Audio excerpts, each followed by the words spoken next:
बर' भाषाটো गथे खमथे बुजिफाया आजिखालि दिनै बर' रावखौ आसामाव बयबो बुजियो।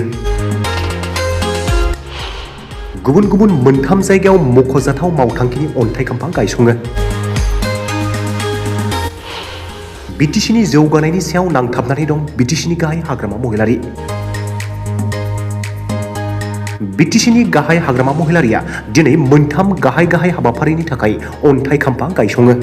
गिबिसिनै बिजनीनि बल्लामगुरियाव 50 कोटी रां खरसा खालामनानै लुफुंजानो गोनां ट्रेडिशनेल फुड पार्क लुफुंनो गोनां हाबाफारिखौ बेखेवनानै होयो।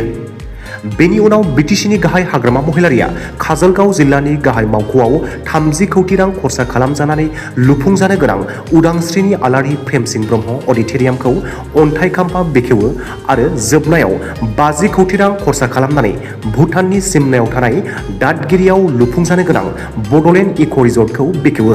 अन्थाइ खाम्फा गायसंनाय हाबाफारियाव बिटिसिनि चिफजों लोगोसे मावफुं सोद्रोमा फानिराम ब्रह्म, काउन्सिलर सुकुरसिं मुसाहारि आरो बिपिएफ दोलोनि दैदेनगिरि आरो बिबानगिरि मावख'गिरिफोर दंमोन। खौरांगिरिनि असमिया रावजों बिबुंथि लानो होनायाव गावनि बर' रावजोंनो गोग्गानाय दिन्थिनानै बर' रावजोंनो फोरमायो बिटिसिनि गाहाय हाग्रामा महिलारिया। अडिट'रियाम हल बेखौ जोङो गायसनबाय। बियो टटेल 30 कोटीनि जागोन आरो बे एरिया खमावबो 20 नांगौ।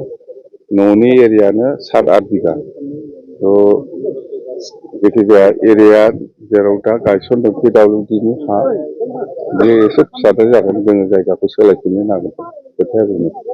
ओमफ्राय बिनि नेक्स्टआव जोंहा दङ दादगारियाव इक' टुरिजमनि प्रजेक्ट बेखौ आङो दसे उनाव गायसनगोन आरो बिनि सिगां जोंहा बिजनीयाव बल्लामगुरियाव फुड प्रसेसिं पार्क मोनसे गायसनना फैबाय।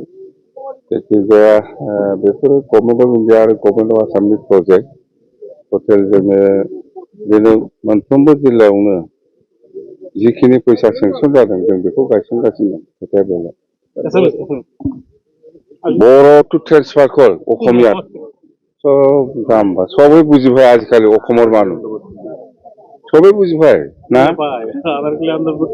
নাই সবেই বুঝি পায় बर' ভাষাটো এতিয়া बर' ভাষাটো গথে অসমতে বুঝি পায় আজিকালি আগত বুজা নাছিল এতিয়া বুঝি পায় দে হৈছে